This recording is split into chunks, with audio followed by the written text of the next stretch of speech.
somo letu ambalo tutasimamia katika kitabu cha Ruthi, mistari michache, lakini kwa mtu ambaye anaandika, nimeandika uaminifu wa Mungu katika nyakati zote. Uaminifu wa Mungu katika nyakati zote. Uaminifu wa Mungu kwetu sisi upo katika nyakati zote na mahali popote. Uaminifu wa Mungu unakuwepo tu. Mara nyingi kama wanadamu tunapopitia katika nyakati ngumu, huwa tunaona kama uaminifu wa Mungu haupo kwetu. Tunaona kama ahadi za Mungu hazipo kwetu, lakini ahadi za Mungu bado zinasimama kwetu katika maisha yetu. Uaminifu wa Mungu siku zote unasimama katika maisha yetu. Naomba mtu mmoja nisomee katika kitabu cha Ruthi sura ile ya kwanza na mistari miwili, mstari wa 16 na mstari wa 17. Katika kitabu cha Ruthi katika sura ile ya kwanza na mstari wa 16. 16 na 17, naomba mtu mmoja anaweza kunisaidia kusoma.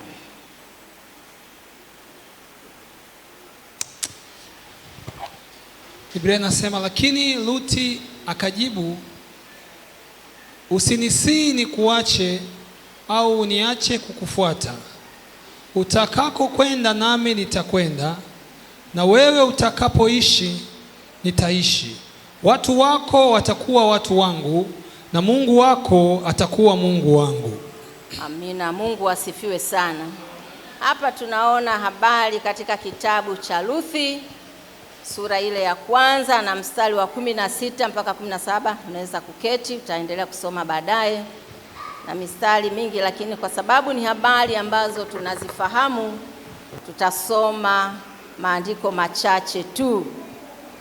Mstari wa 16 anasema kwamba naye Ruthi akasema, usinisihi nikuache nirejee nisifuatane nawe, maana wewe uendako nitakwenda, na wewe ukaapo nitakaa. Watu wako watakuwa watu wangu, na Mungu wako atakuwa Mungu wangu. Pale utakapokufa nitakufa nami, na papo utakapozikwa Bwana anitendee vivyo na kuzidi, ila kufa tu kutatutenga mimi na wewe. Mungu asifiwe sana. Tunaposoma katika kitabu hiki, ukianza mistari ile ya kwanza, tunaona kwamba kulikuwa na mtu mmoja ambaye alikuwa anaitwa Elimeleki. Yeye huyu alikuwa anaishi katika mji wa Bethlehemu, ambako ndipo alipokuwa anaishi. Kukatokea njaa. Huu mji wa Bethlehemu ulikuwa katika eneo la Yuda ndani ya nchi ya Israeli. Hii Bethlehemu hii ni tofauti na ile ukisoma katika ule wanaita mji wa Yuda ile ya Zabuloni. Hii ilikuwa ni Bethlehemu ile ambayo ilikuwa karibu na, ilikuwa ni nchi ya Israeli, ikaitwa Bethlehemu ya Yuda. Ukisoma Joshua hapo 19 mstari wa 15, utaona hiyo Bethlehemu nyingine ambayo ni ya Zabuloni. Mimi sizungumzii hiyo, na izungumzia ambayo ilikuwa ndani ya nchi ya Israeli. Huyu Elimeleki alikuwa akiishi katika hiyo nchi, na kukatokea njaa katika ile nchi au katika ule mji wa Bethlehemu ambao alikuwa anaishi. Kukatokea njaa pale. Huyu alikuwa na watoto wake, alikuwa na mke wake anaitwa Ruth, ambaye tumesoma alikuwa anaitwa Naomi, sio Ruthi. Ruthi alikuja akaolewa na mtoto wa huyu Elimeleki. Alikuwa na mke wake ambaye anaitwa Naomi, na watoto wake ambao walikuwa anaitwa Kilioni na Malaloni, kama sikosei, majina magumu magumu kidogo hivi. Kwa hiyo njaa ilipotokea, akachukua familia yake wakaondoka kwenda huko kwa Wamoabi, wakaenda ili waishi huko, wakakimbia njaa pale Bethlehemu. Wakafika huko wakaishi, nafikiri kama sikosei, kama sio miaka 10, basi kama nimeongeza hapo. Lakini katika ile miaka ambayo waliishi, huyu Elimeleki alikufa. huyu baba wa familia akafa. Alivyokufa, baadaye watoto walioa, mmoja akamuoa Ruth na mmoja akamuoa huyu Orpa, wakawa wanaishi tena maisha pale. Lakini tena baada ya muda, wale vijana ambao walioa wakawa wamekufa. Huyu mama Naomi akawa amepoteza kila kitu. Alitoka katika Betlehemu ile, akaja katika Moabi, akawa anaishi. Mume alivyokuwa amekufa, lakini bado yawezekana Naomi kulikuwa na matumaini machache kwamba pamoja na kwamba mume wangu amekufa, kuna mazingira na maisha magumu, lakini yamkini watoto nilio nao wataweza kunisaidia. Na wale watoto ambao aliweka tegemeo, watoto nao wakamaliza maisha yao wakafa. Naomi akawa kama ni kipindi kigumu sana kwake. Na baadaye tutaona huko Naomi alirudi. Lakini nimesema kwamba Mungu ni mwaminifu. Yaani uaminifu wa Mungu ni katika nyakati zote. Nyakati zote za Mungu, sisi tunapoendelea kuishi, bado Mungu ni mwaminifu katika maisha yetu. Huyu na Ruthi anasema kwamba usinisihi ni kuache, maana wewe uendako nitakwenda. Naona maisha yalibadilika katika maisha yetu ya Ukristo ambayo tunaishi duniani. Sisi Wakristo ambao Mungu ametuokoa na tunaishi, wakati mwingine maisha yanaweza yakabadilika ghafla. Kwa mtu yoyote, awe ameokoka asiyeokoka, maisha yanaweza kubadilika ghafla. Wakati naishi katika mji wa Mombo, niliona baadhi ya watu walikuwa wafanya biashara wakubwa, wana vipato vikubwa, wana magari ya kazi na nini, lakini ghafla nilikuja kuona maisha yakabadilika. Mtu ambaye alikuwa ni mfanya biashara mkubwa, nikaja nikakutana naye anakwenda shamba akiwa na jembe lake, anatembea kwa miguu, ambaye alikuwa ni mtu akitembea kwa magari na ana biashara zake kubwa, lakini maisha yakabadilika. Katika uso wa nchi ambao tunaishi, ni lazima tuwe waaminifu kwa Mungu, maana uaminifu wa Mungu upo nyakati zote na kwa wakati wowote ule. Mungu asifiwe. Kwa hiyo maisha yanaweza yakabadilika. Maisha yanapobadilika usione shaka, na maisha yenyewe yanaweza yakabadilika hivi. Maisha yanaweza yakabadilika kwa vyovyote vile. Maisha yanaweza yakabadilika, ukafika mahali ukakata tamaa. Labda kazini hali inaweza ikabadilika ya maisha, kipato kikashuka. Kwenye kazi yako unaweza ukakutana na changamoto, ghafla maisha yakabadilika. Biashara yako, katika maisha mbalimbali, kama katika biashara, vipato vidogo. Wakati mwingine katika maisha yetu, njaa inaweza ikaingia nyumbani, kama vile Elimeleki njaa ilivyokuwa imeingia pale Betlehemu, akaamua kuondoka aikimbie njaa. Kwa hiyo nyakati zinaweza zikawepo katika mabadiliko ya maisha. Njaa inaweza ikaja, lakini njaa inapokuja, bado ona uaminifu wa Mungu upo katika nyakati zote juu ya maisha yako. Huyu Elimeleki akaondoka. Baada ya kuondoka, alivyofika katika ile Betlehemu au katika ule mji ambao alikuwa ameondoka, katika mji wa Betlehemu. Mji wa Betlehemu ilikuwa ina maana kwamba ni nyumba ya mkate, ndio ilikuwa maana yake, nyumba ya mkate. Kwa hiyo wakati mwingine watu wanasema kwamba wahubiri wengi huwa wanasema hivi kwamba wahubiri wengi hutumia mafundisho yanayosema kiroho, lakini kwamba wanasema nyumba ya mkate ilikumbwa na njaa. Kwa hiyo nyumba ya mkate Betlehemu ilikumbwa na njaa, na kwa sababu ni nyumba ambayo ilikuwa haitegemei kuwa na njaa,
lakini Mungu alikuwa tayari ameanzisha tumaini.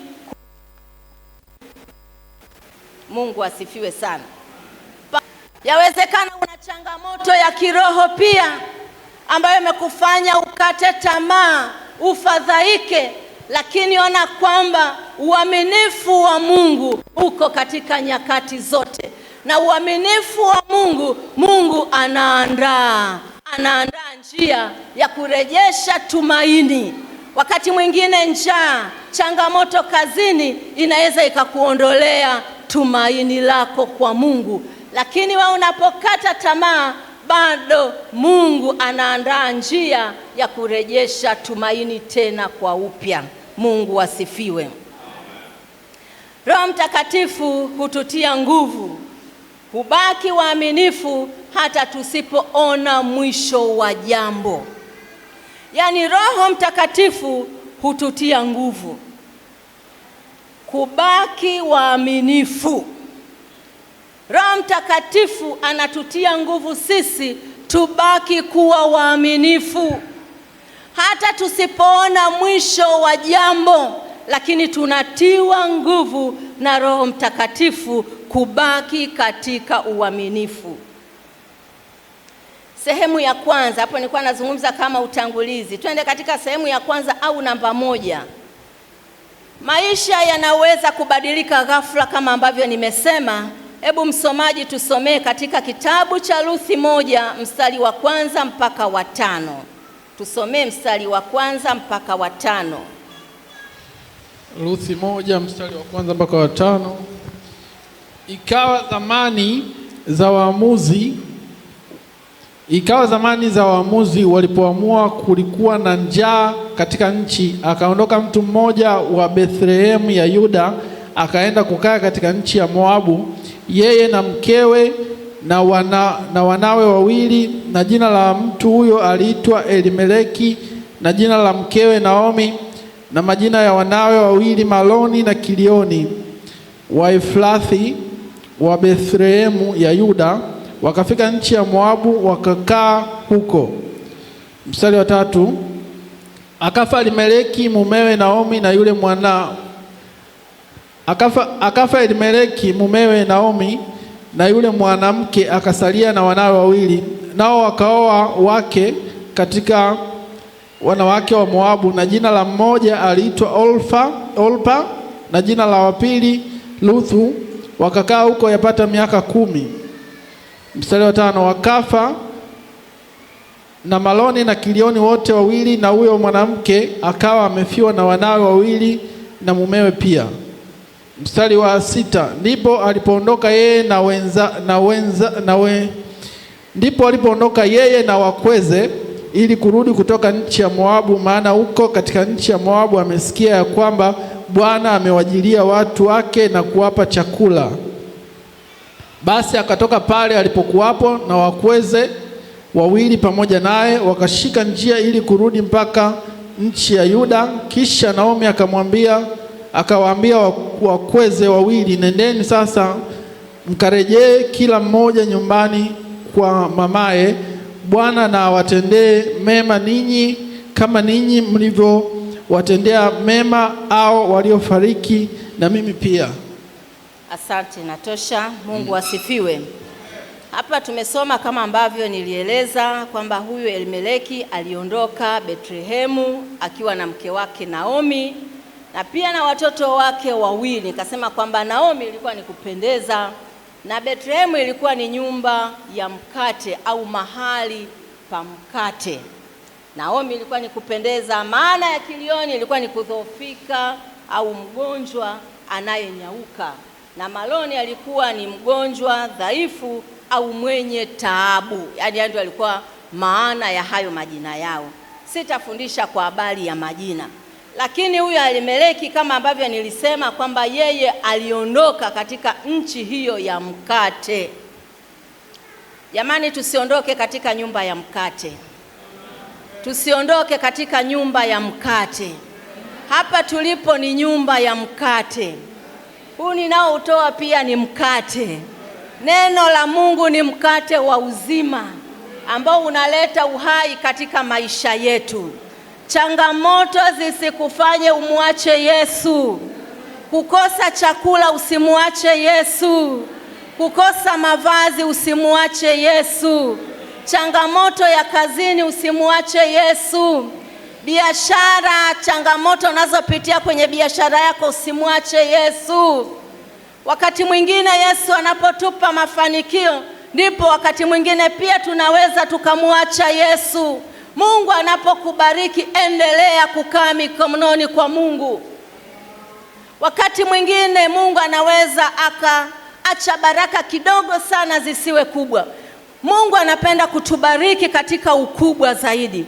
Lakini Mungu anachokiona wakati mwingine sisi huwa tunamwacha Mungu pale ambapo anatubariki. Kwa hiyo wakati mwingine Mungu anaweza akaacha kutubariki ili tusiukose ufalme wake, ili tusizikose zile mbingu. Mungu anaona hapana, nitampa kidogo tu, kama Paulo anavyosema, tukipata chakula na mavazi yatosha, kwamba acha huyu mtu wangu apate chakula na mavazi itoshe ili aende mbinguni. Lakini Mungu anataka kutubariki katika ukubwa. Mungu asifiwe sana. Wakati fulani nikawa ninasoma habari za mwana mpotevu. Mwana mpotevu, babake alikuwa na mali, alikuwa na wafanyakazi wengi katika nyumbani pale. Akamfuata babake akamwambia, baba, naomba unipe sehemu ya urithi wangu. Baba yule alikuwa ni mzazi mzuri. Hakumwambia, bwana wewe labda unisubiri mpaka nikifa au nikizeeka nitagawa. Lakini baba yule, mzazi yule, alikuwa ni mwema, akampa sehemu yake kijana, na ilikuwa ni haki yake na ilikuwa ni halali. Kitu ambacho kijana alikosea, alikwenda mbali. Kwenda mbali pia si tatizo. Usiondoke kanisani. Mwana mpotevu alipopata mahali, akaenda akatawanya mali zake katika maisha ya kumwasi Mungu. Ila huyu kijana alipata neema. Naomi alipoona watoto na mume wamekufa, akasikia Bethlehemu kipo chakula, ni wakati wa mavuno. Akaona, nitarudi tena katika nchi yangu ya Israeli, katika mji wangu wa Bethlehemu nitarudi, maana nimesikia kuna chakula. Nyumbani kwa Mungu chakula hakikosekani. Kijana huyo alipokwenda mbali, akafika mahali akatawanya mali, akajikuta hana kitu. Anatamani kujilisha na chakula kile ambacho kilikuwa ni cha mifugo, akatamani kujilisha kile. Lakini kitu kimoja alizingatia moyoni mwake. Ninampenda huyu kijana kwa sababu alizingatia moyoni mwake. Akasema, nitarudi nyumbani kwa baba. Watumishi wangapi wanakula na kusaza nyumbani kwa baba, na mimi ninateseka mahali hapa.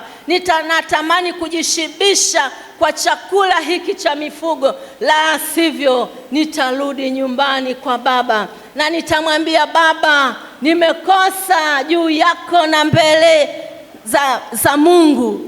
Usinihesabu tena kama mtoto wako, nifanye kama mmoja wa watumishi wako. Akazingatia moyoni mwake, akasema, ninarudi kwa baba. Baba yake akamuona angali mbali, akakimbia kumlaki, akamwambia, baba, usinihesabu kama mtoto wako, bali nifanye kama mmoja wa watumishi wako. Lakini baba ni baba tu. Kama umekimbia nyumba ya mkate, rudi katika nyumba ya mkate, maana Mungu bado ni baba. Mungu anakuona ungali mbali, atakimbia, atakulaki baba, atakwambia, karibu mwanangu, maana nyumbani kwa baba chakula kipo. Mungu wetu asifiwe sana. Siku zote chakula hakiwezi kupungua, na hata kama kitapungua usikimbie. Chakula kitakuja tu. Baba ni baba. Unajua Mungu ndio maana alitaka tumwite baba. Unajua kama tungemwita Mungu babu ana utani mwingi sana. Mimi naonaga wajukuu nilionao wanaponiita bibi, Andrew, Angel, Jofu, Najua japo Joe yeye anaishigi na mimi kama bibi yake, maana yeye anaweza akaja tu akakubusu yani akafanya akakukumbatia, mama yangu, akakubusu hivi, yani anaishi mimi kama bibi yake. Lakini naonaga wajukuu hata wakimwona babu yao mzee Mlenga, wao wanajuaga huyu ni babu wa kuchezea tu. Watakuja watamshika kola, watashika vifungo, watamfungua, watashika ndevu, yani wana uhuru. Na ndio maana Mungu hakutaka jina la babu. Angekuwa ni babu tungemchezea sana, lakini baba ni baba. Ona wewe baba, nyi wanaume mliokuwepo hapa, mnafundisha kwa ushuhuda kamili kabisa. Mnapenda watoto wenu, lakini mna mipaka. Mzee Mligo, kale kajukuu kanaitwa nani kale, na mama Mligo, kale kajukuu kale kajukuu kanaweza kakukuchezea unavyotaka. Kuna yule mwingine sio anaitwa Jackie, yani anaweza akakuchezea unavyotaka, na hata anapokuja kukuomba kitu, yani haji kama vile baba, anakuja kama babu na utani mwingi, na we unampa. Na cha ajabu sana, tunapendaga wajukuu sana kuliko watoto. We mwenye mjukuu utaniambia, mtoto wakati unamlea huwa akikosea unamuadhibu, lakini mjukuu hamumchapi. Yani akifanya makosa tunamlea tu vile vile, babu. Na ndio maana Mungu akataka yeye awe baba. Mimi na watoto wangu hapa ni wakubwa, na Andrew yupo hapa. Akiwa na jambo gumu haendi kwa baba, anakuja kwa mama, njia ya mkato. Anaona nikienda kwa mama nitafanikiwa rahisi. Mama atamwendea baba, ataongea vizuri. Mtoto huwa pia anamuogopa baba. Kwa hiyo lazima pia tufike kwa Mungu tumuogope. Na ndio mwana mpotevu akasema, ninazingatia moyoni mwangu nitarudi. Na ndio maana anafika kwa baba, anamwambia, usinihesabu kama mtoto wako, nihesabu kama mmoja wa watumwa wako, watumishi wako wa nyumbani. Lakini baba hawezi kumhesabu mtoto kama mtumwa wa nyumbani au mfanyakazi wa nyumbani. Bado mtoto ana thamani ile ile kwa baba yake. Hata akikosea bado kuna thamani mtoto na baba. Mungu atusaidie sana. Turudi katika andiko letu. Naomi alitoka Bethlehemu kwa sababu ya njaa, lakini alipofika Moabu alipoteza kila kitu. Unapotoka nyumbani kwa Mungu utapoteza kila kitu. Nyumbani kwa Mungu kuna matumaini. Hata unapopita katika changamoto, Mungu anatengeneza njia ya kurejesha kila kilichopotea. Hata kama ni njaa, Mungu anataka kurejesha chakula. Kama ni mavazi, ipo njia ambayo Mungu ameiandaa kwa ajili ya kukupa wewe chakula.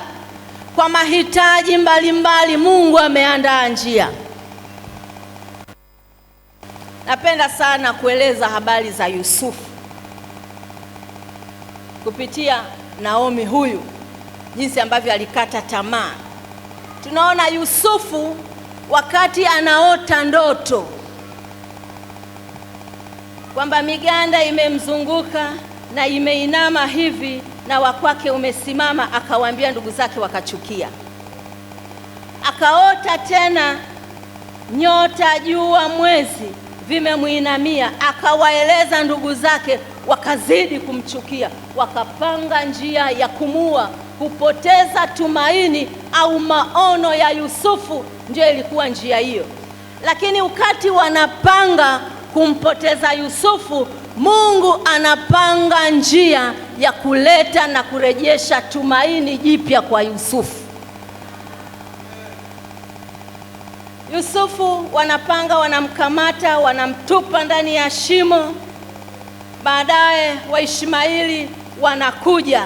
Huwa mimi napenda kusema hivi, Mungu hutengeneza njia pasipo na njia. Njia ikiwepo Mungu hashughuliki, lakini pasipo na njia ndipo Mungu anatengeneza njia. Yusufu yuko shimoni, hakuna njia ambayo Yusufu anaweza akatoka kule shimoni, ndipo Mungu anatengeneza njia. Waishmaeli wanakuja kupitia njia ile ile. Wao wenyewe waliomtupa anasema, hivi kwa nini tumuue ndugu yetu? Si tumuuze tupate pesa. Wanamuuza Yusufu, anakwenda Misri. Misri anafika, Yusufu anauzwa sokoni. Unajua sokoni ni kama kudhalilishwa. Sokoni ni mahali ambapo unaweza kudhalilishwa. Tunaona hata ni nani, Sila na nani wale walipigwa sokoni, ilikuwa ni njia ya kuwadhalilisha pia. Lakini pamoja na njia hiyo, Yusufu anadhalilishwa, anauzwa kama vile vitu vinavyouzwa, labda nyanya, vitunguu pale sokoni.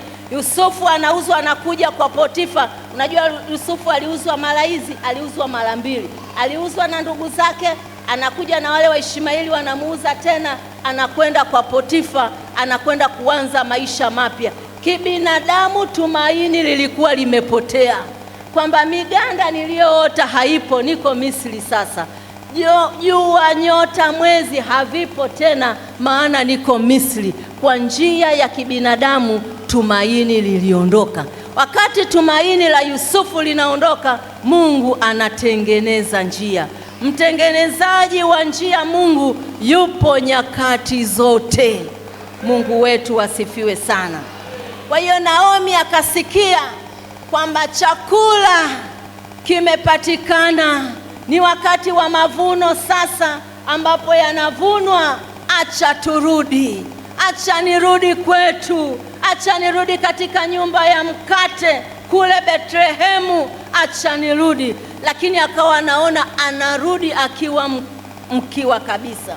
Akawaambia binti zake wale, wake wa watoto, akawaambia, jamani, mimi ninarudi kwetu, nanyi mrejee kwenu. Rejeeni kwenye familia zenu, maana watoto wangu waliokuwa wamewaoa ninyi wamekwisha kufa. Kwa hiyo rudini huko mkaishi, yani na maana mkaolewe huko, muendeleze maisha huko. Wale binti wakapaza sauti, wakalia, wakamwambia kwamba hapana, sisi hatutakuacha, tutakwenda pamoja na wewe. Yule mama akasema, haiwezekani. Hata kama ningepata mume leo, nikapata ujauzito, nikazaa watoto, ni kipindi kirefu, msingeweza kuwasubiri mpaka wakue waje wamiowe ninyi. Naomba mrejee kwenu, mkapate furaha huko, mkaolewe, mkaishi maisha na waume zenu. Wakaona hapana. Binti mmoja huyo Lipa aliposikia hivyo, akaona kumbe huku ninakokwenda hakuna kuolewa, na huyu mama anasema turudi ili nikaolewe nikapate furaha huko, acha mimi nirudi. Akambusu mama yule Naomi, alafu akalia, akaondoka, akaenda kwao. Lakini Ruth ambaye hakukata tamaa kuongozana na Naomi, angeona sasa Naomi hana kitu, na kwao walikimbia, anarudi, yawezekana hata mashamba hana, yamechukuliwa, na hata kama yapo hana chakula kwa sababu hakuwepo, hakulima kule. Ninarudi kufanya nini? Lakini Ruth akawa mvumilivu.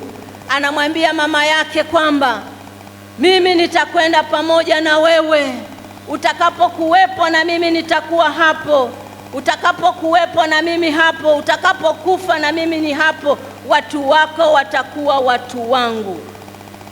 Ruth anaongozana na mama yake, wanakwenda tena, wanarudi katika mji wao wa Betlehemu.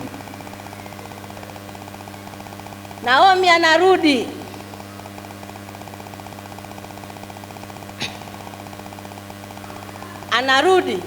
katika nchi yake mwenyewe.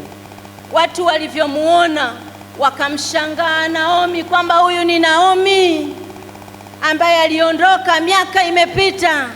Akasema, msiniite Naomi, niiteni Mara, maana ni uchungu nilionao, Nimerudi Betlehemu katika hali ya uchungu, maana nimekwenda Moabu, nimepoteza mume, nimepoteza watoto. Nimerudi hivi nilivyo, sina kitu, kwa hiyo sihitaji kuitwa Naomi.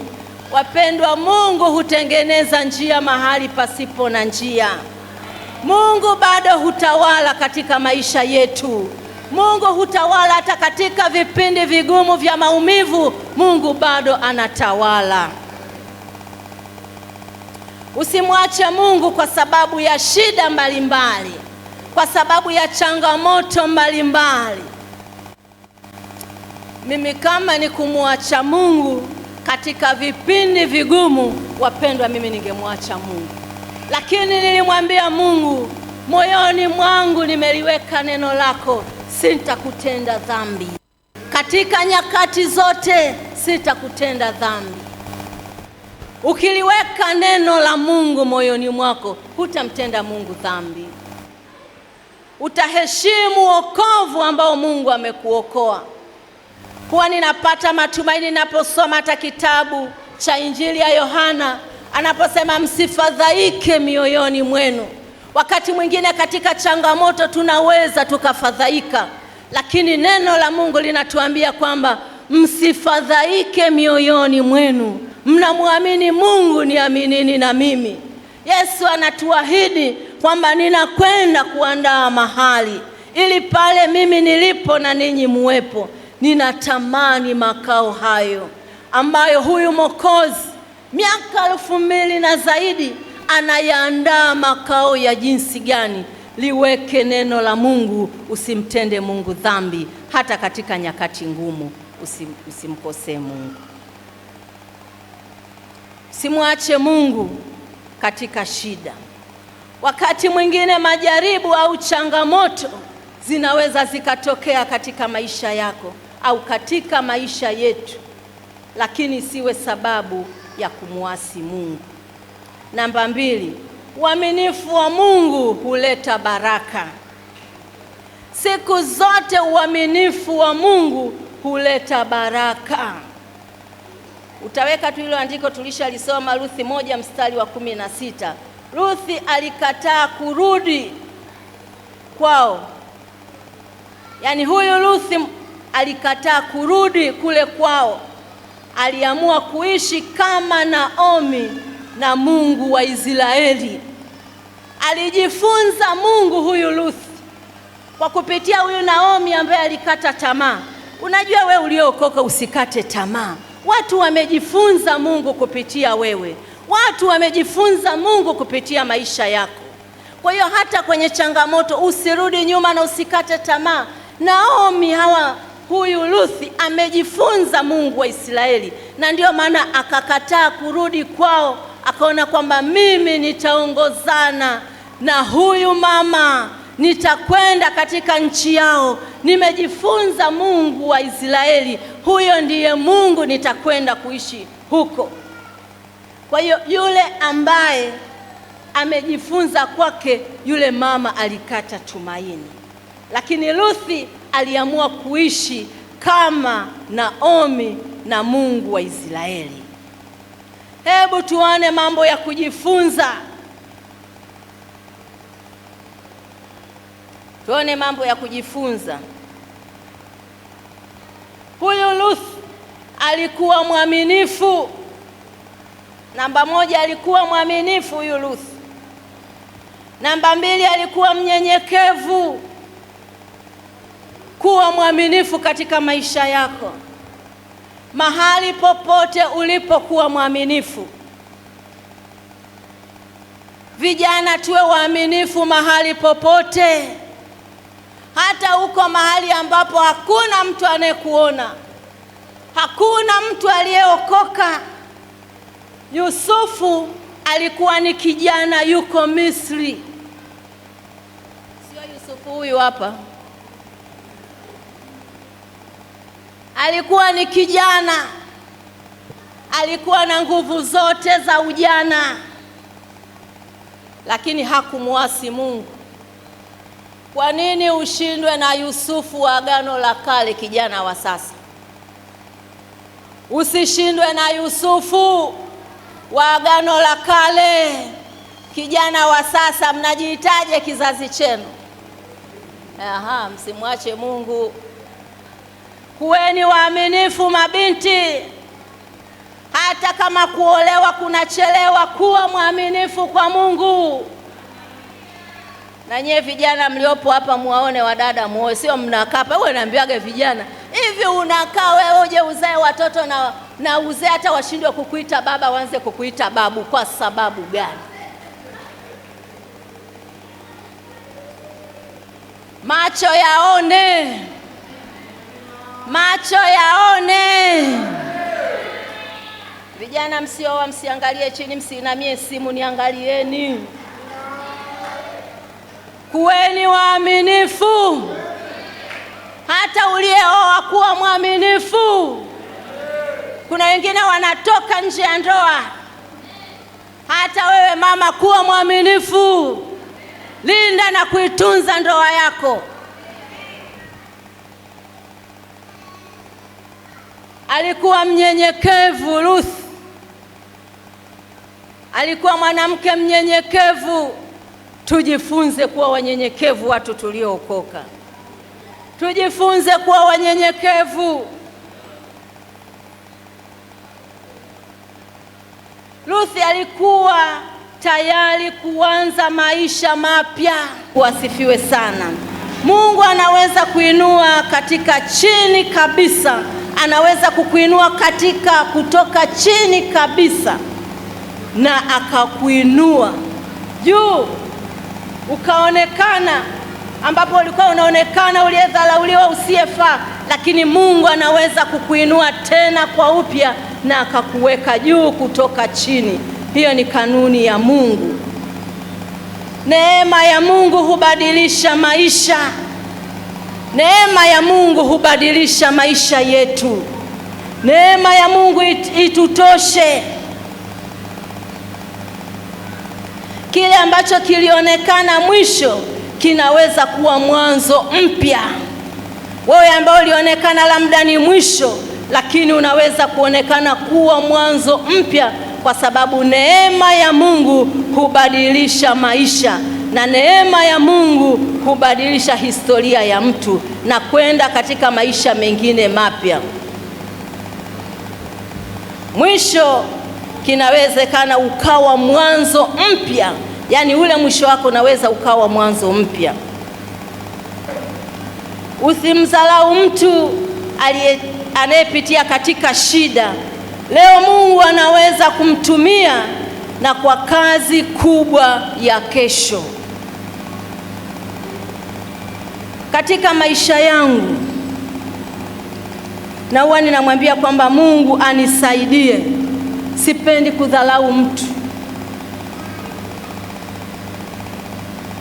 Sipendi kudharau mtu katika maisha yangu. Hata angekuwa ni mtu wa jinsi gani, sipendi kudharau mtu. Na nilijifunza pia kule ambako nilitoka katika maisha ya utumishi, katika maisha ya kumtumikia Mungu, katika hali ya kipato cha chini. Mtu mmoja alikuwa anakuja nyumbani kwetu mara kwa mara. Kuna kazi alikuwa anafanya mahali fulani hapo katika mji wetu. Kwa hiyo akija katika mji wetu alikuwa anakuja kuabudu kanisani kwetu na kutusalimia. Kila akija alikuwa anakuta chakula ni shida. Kila akija hapati chai. Kila akija hapati chakula.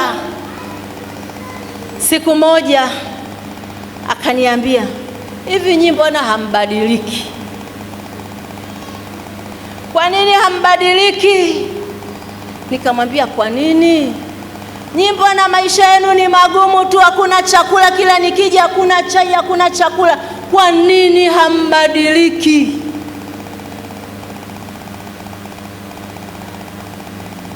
Nikamwambia, namsubiri Yesu. Yesu aweze kubadilisha maisha yetu. Namsubiri Yesu. Namsubiri Yesu katika nyakati zote. Nikamwambia, bado nitakuwa mwaminifu, nitaendelea kumsubiri. na nikamwambia Mungu, naomba unibariki alafu uje unikutanishe na huyu mtu. Siku moja niko Dar es Salaam, maeneo ya Magomeni, Mapipa pale. Nilikuwa nataka kwenda Kinondoni. Nikamwona yule mtu, kasa hivi yule ndiye au sie? Wakati namwangalia na yeye akaniona. Akana naye anafuka, hivi yule ni mama Mlenga au sie? Maana alivyoniona sivyo nilivyo. Akaniona, nikamwona anavuka barabara kwa kukimbia. Na mimi nikajifanya kama sijamuona, lakini sikuwa najeuliwa, sidharau mtu. Akanifuata. Wewe si mama mchungaji Mlenga? Nikamwambia mimi ndiye. Nakuona mama kwa, nikasema nije nikusalimie. Nikamwambia mimi nipo. Bwana asifiwe, amina. Habari za siku? Tukasalimiana. Nikamwambia sasa ninakwenda Kinondoni kwa sababu tumekutana, twende mahali tukale chakula. Akacheka sana. Akaniambia mama mchungaji wangu lazima kununulie chakula. Nikamwambia ulikuwa unakuja nyumbani hakuna chakula. Kumbuka maneno yako, niambia mbona hubadiliki? Mbona hakuna chakula wala chai kila ninapokuja? Nikamwambia Mungu alinipa chakula. Mungu alileta chai, tena ile ya maziwa, na alileta chakula. Nitakwenda kununua chakula mpendwa wangu, tule, twende tukale chakula, nitalipa mimi. Na nikalipia chakula. Nikamwambia tukikutana siku nyingine wewe ndio itakuwa zamu yako, lakini ya leo ni ya kwangu. Mungu hubadilisha historia ya maisha ya mtu. Mungu wetu asifiwe. Mungu ametupa jina jipya. Niliyekuwa labda ninadhalaulika na kupewa majina mengine. Wengine inawezekana tulikuwa walevi, ukapewa baba mlevi, ukapewa mama mlevi, lakini Yesu alipokuokoa umepewa jina jipya. Mungu amekupa jina jipya. Mungu amekuheshimisha katikati ya watu waliokudhalau. Mungu amerejesha heshima yako. Umepewa jina jipya.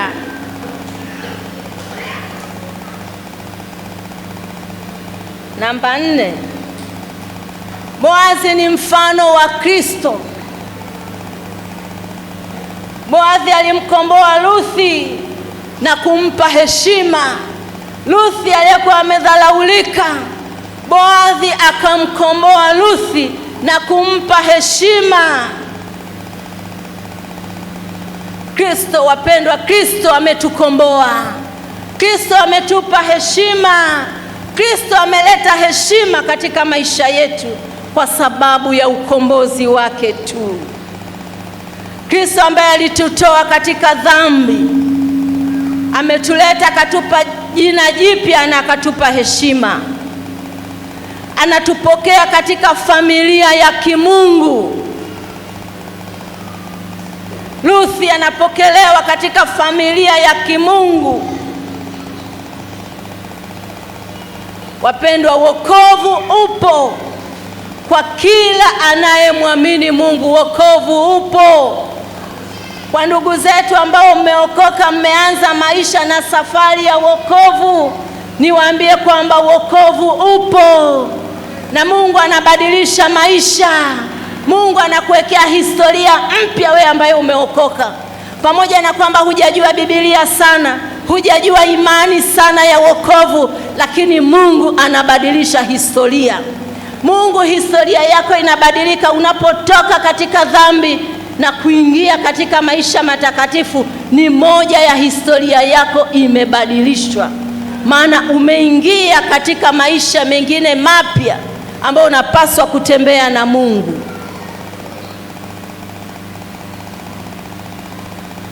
Wokovu ni wa watu wote. Yesu alikuja kwa ajili ya watu wote. Wokovu ni wa watu wote.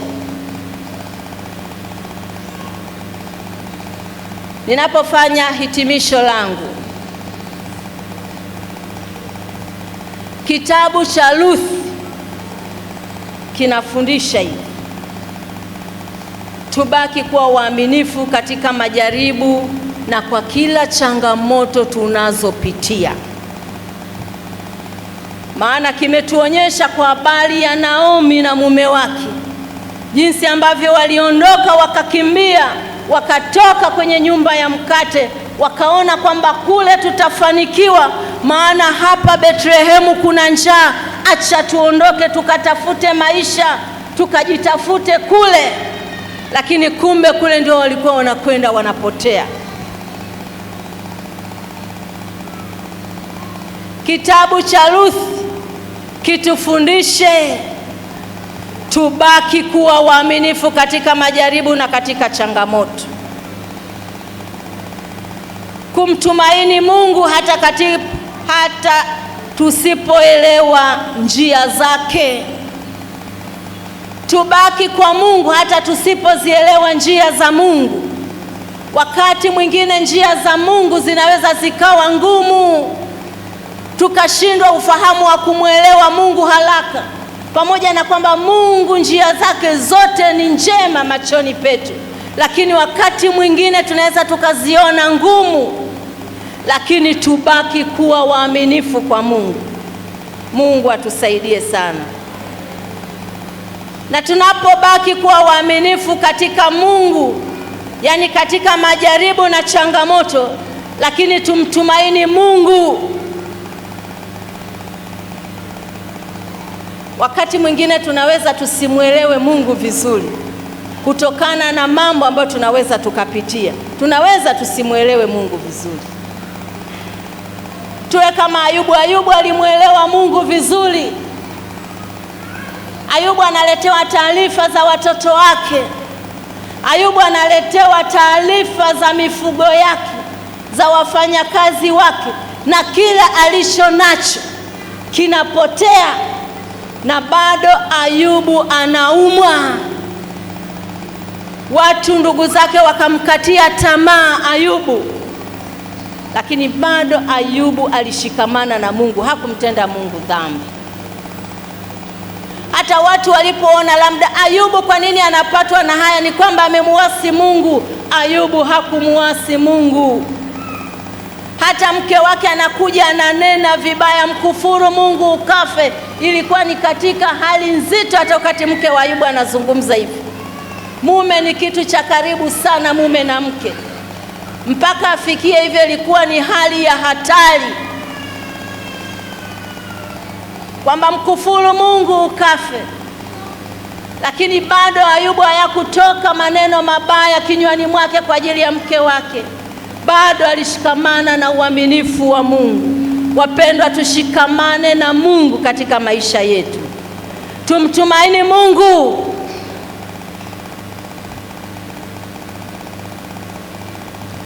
Mungu ana mpango mwema nyuma ya ua.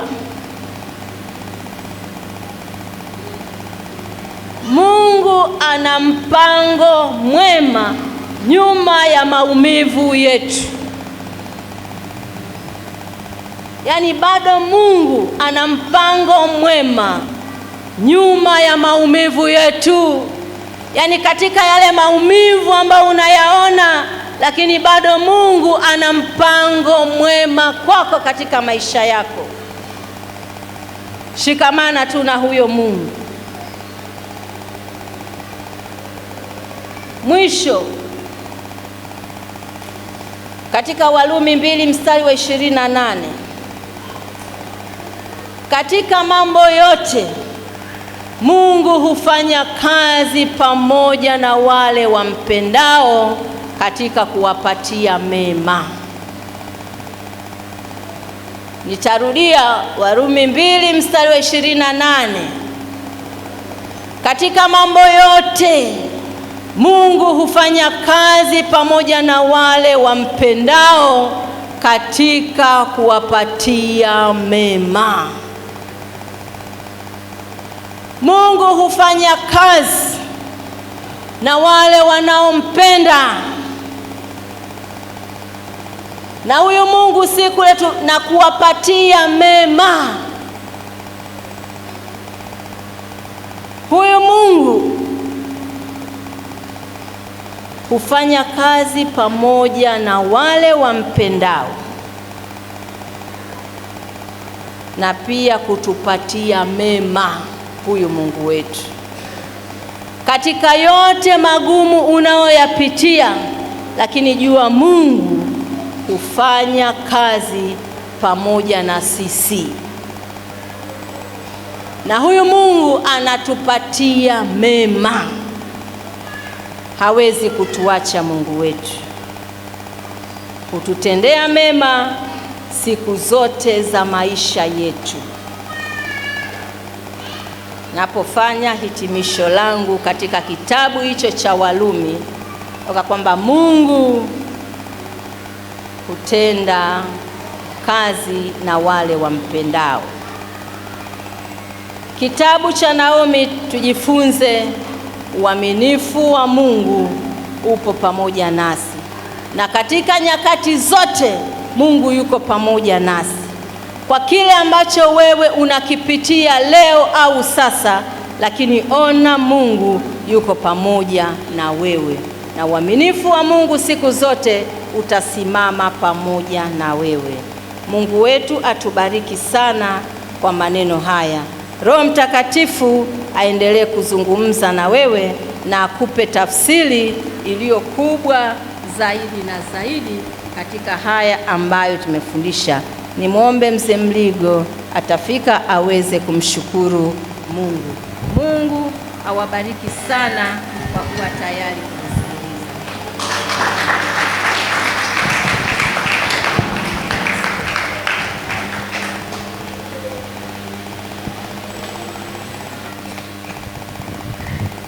Amen. Makofi hayatoshi. Tafadhali kwa ajili ya fundisho muhimu sana linalotuelekeza juu ya uaminifu wa Mungu katika hali zote. Praise team, tafadhali sogea hapa mbele. Inawezekana unapitia hali mbalimbali kwenye maisha yako, umekata tamaa kabisa na umeona hakuna njia ya kupita. Lakini kwa ujumbe wa mchana huu wa leo, yuko Mungu katikati yetu kutusaidia. Yuko Mungu ambaye anaweza akabadili historia ya maisha yako. Yuko Mungu anayeweza kukupatia jina jipya. Haijalishi watu walikuita jina la namna gani, lakini Mungu anaweza leo akageuza historia yako ukapata jina jingine. Mtumishi wa Mungu alivyokuwa anaendelea kusema hapa, nilikuwa natafakari mambo mengi sana, namna Mungu ambavyo anakuwa mwaminifu kwa watu wake. Hata leo ujumbe huu haujaja kwa bahati mbaya, umekuja kwa ajili yetu, na lazima Mungu anakusudi na hilo. Kidogo tu, alafu naomba tusimame. Kidogo tuomba tusimame ili tuhitimishe vizuri message hii kutoka kwa Mungu.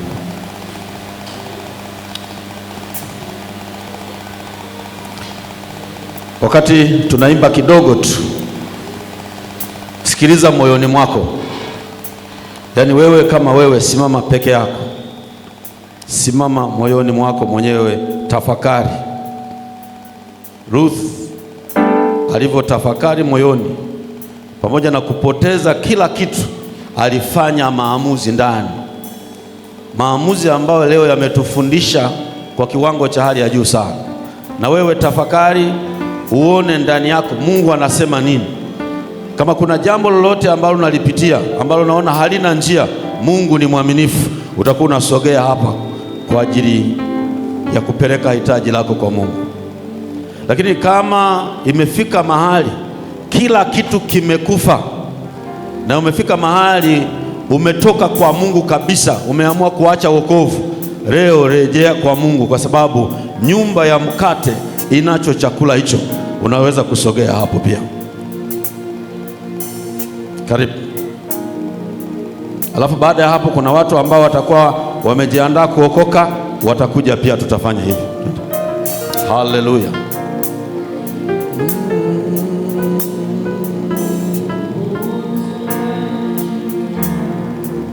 Haleluya.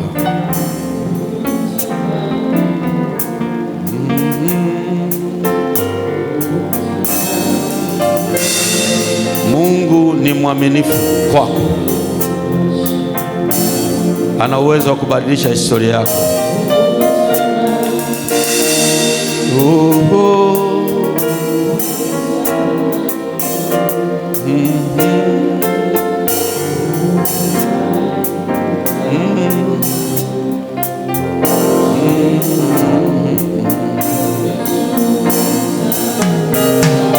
Utabaki kuwa Mungu, utabaki kuwa Mungu, utabaki kuwa Mungu, Jehova Shammah. Utabaki kuwa Mungu, utabaki kuwa Mungu, utabaki kuwa Mungu, Jehova Shammah. Utabaki kuwa Mungu, utabaki kuwa Mungu, utabaki kuwa Mungu, Jehova Shammah. Haleluya. Tukiwa katika uwepo wa Mungu, sikiliza moyoni mwako Mungu anasema nini. Inawezekana ulishagairi habari za wokovu ukasema kwa Yesu sasa basi. Nataka nikwambie kwa ujumbe huu wa leo, liko tumaini jipya. Mungu anaweza kufanya njia pasipo na njia. Mungu anaweza kubadilisha historia ya maisha yako. Haijalishi unapitia hali gani, haijalishi watu wanasema nini juu ya. Haleluya. Tutasogea nyuma hapo kidogo, sogea nyuma kidogo. Alafu wale ambao wako tayari kuokoka leo, wale ambao wako tayari kuokoka leo watakuja karibu na mimi hapa kabisa. Wale watu ambao wako tayari kuokoka leo watakuja hapa kwenye mstari wa mbele karibu na mimi hapa. Waje wasimame hapa mbele. Na hao ndio tutaanza nao, alafu tutafanya maombi na watumishi wa Mungu hapa. Wale ambao leo wamekuja kumpa Yesu maisha yao, wanataka kuokoka, wanataka wampate huyu Yesu ambaye anabadilisha historia ya watu. Tafadhali sogea kidogo kwa hapa, sogea kwa hapa, sogea kidogo hapa. Hebu mpigie Yesu makofi kwa ajili ya watu hawa watatu, watu wanne ambao wanataka kumpa Yesu maisha asubuhi ya leo. Naomba tutulie sasa, tuko uweponi mwa Mungu. Akina dada, akina mama, hamjakosea kuingia kwenye nyumba ya mkate asubuhi ya leo. Mungu analo kusudi na ninyi. Leo anaenda kufanya jambo jipya kwenye maisha yenu. Anaenda kuandika jina jipya. Historia ya maisha yenu inaenda kubadilika leo. Sogea kidogo hapa, alafu tuweze kuomba. Mzee wa kanisa, mzee Nyaki, tafadhali mchungaji na waombeni hapa ili tuweze kwenda vizuri. Tutaenda sasa, ninyi hapo mlioko mbele, mzee Nyaki utawaongoza sala ya toba, na baadaye tutaomba kwa ajili yao, na kisha tutaomba kwa ajili ya watu walioko nyuma. Karibu mzee wa kanisa, na Mungu akubariki sana.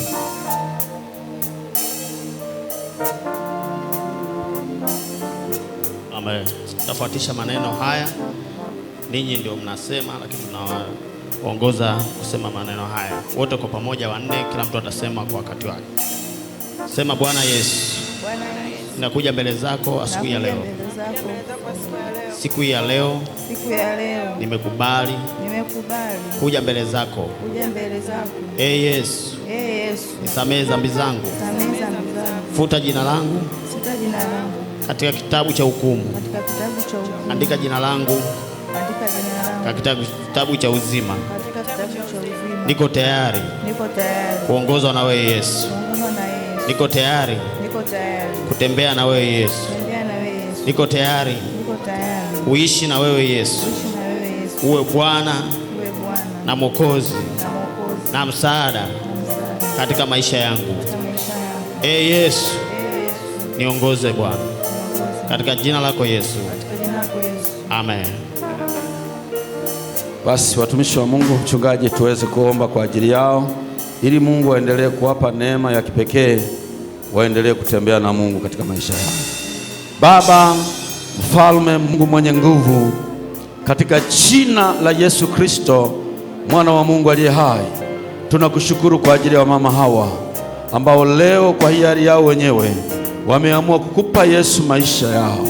Baba, kama vile Naomi alivyotambua ya kwamba amepoteza kila kitu kule Moabu na sasa narudi Yerusalemu, Bwana, katika jina la Yesu Kristo, rejesha vilivyoliwa na madumadu na palale katika jina la Yesu Kristo. Mungu akujaze roho na nguvu zake katika jina la Yesu Kristo, mwana wa Mungu aliye hai. Na achilia mamlaka ya Mungu juu yako, uweza wa Mungu juu yako katika jina la Yesu. Mungu akulinde, Mungu akubariki katika jina la Yesu Kristo, mwana wa Mungu aliye hai. Kila pando ambalo Mungu akulipanda ndani yako tunaling'oa katika jina la Yesu Kristo, mwana wa Mungu aliye hai.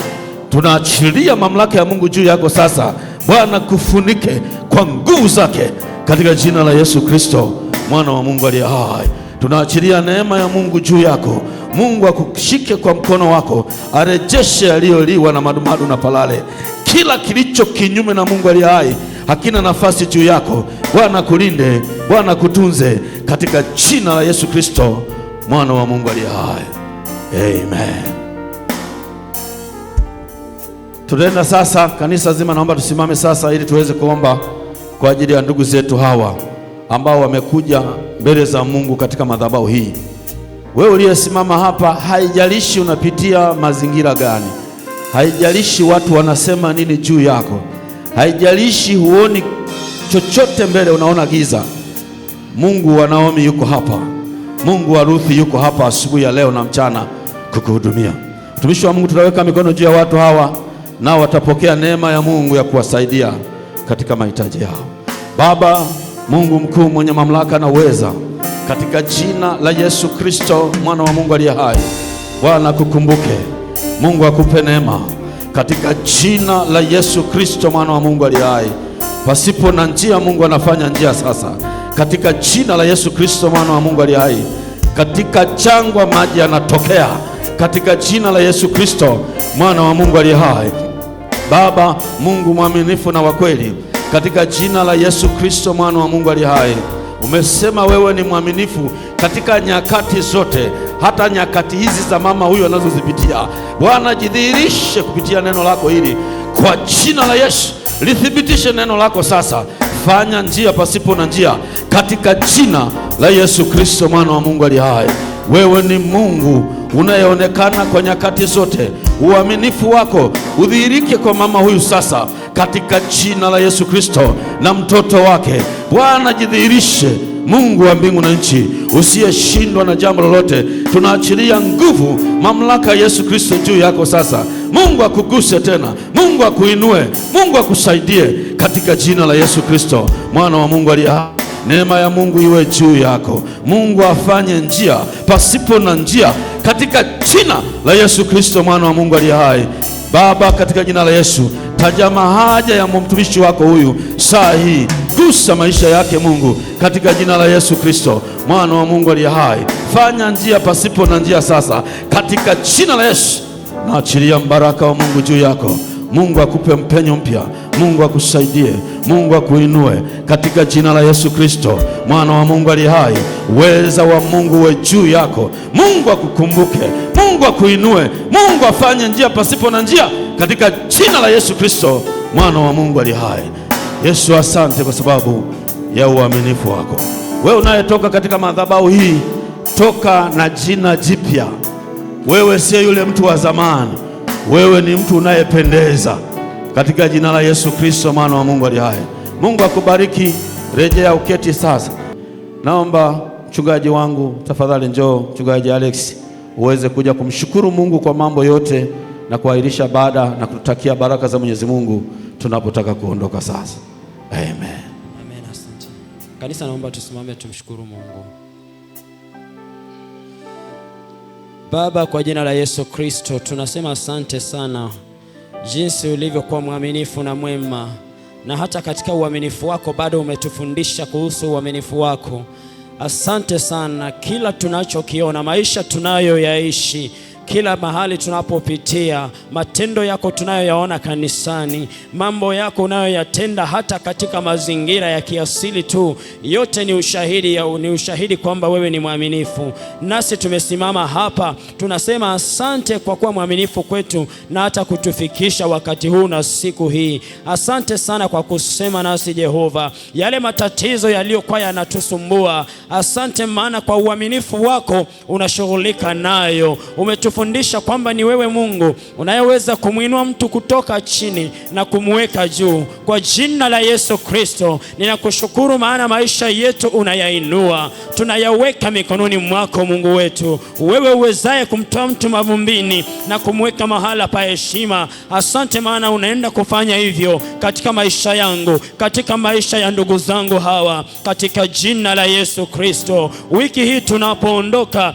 neema yako iende pamoja nasi, kibali chako kiwe pamoja nasi Bwana. Mbele yetu malango yakafunguke katika jina la Yesu Kristo. Vifungo vyote vikaachie, kila hila ya shetani isipate nafasi, isifanikiwe katika maisha ya watu wako katika jina la Yesu Kristo. Ninakataa magonjwa, ninakataa hasara, ninakataa kila shambulizi na kila uovu hautafanikiwa juu ya watu wako katika jina la Yesu Kristo.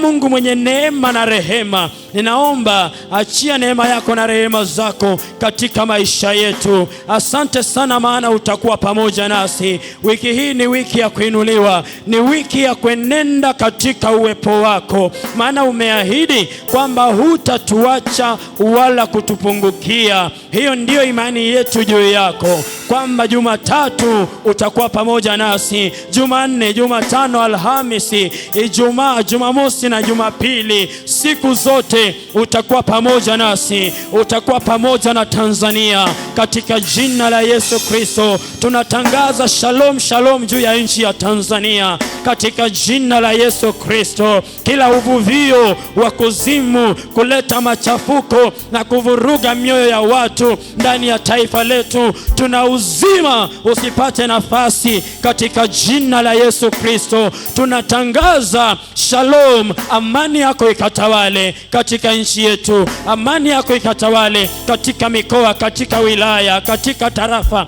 na vijiji vyote, katika moyo wa mtu mmoja mmoja katika jina la Yesu Kristo. Bwana uwe pamoja nasi katika jina la Yesu Kristo. Hivyo Mungu ukatubarikie na kutulinda, ukatuangazie nuru za uso wako na kutufadhili, ukatuinulie uso wako Bwana na kutupa amani. Jina lako liwe pamoja nasi kwa jina la Yesu Kristo. Amen.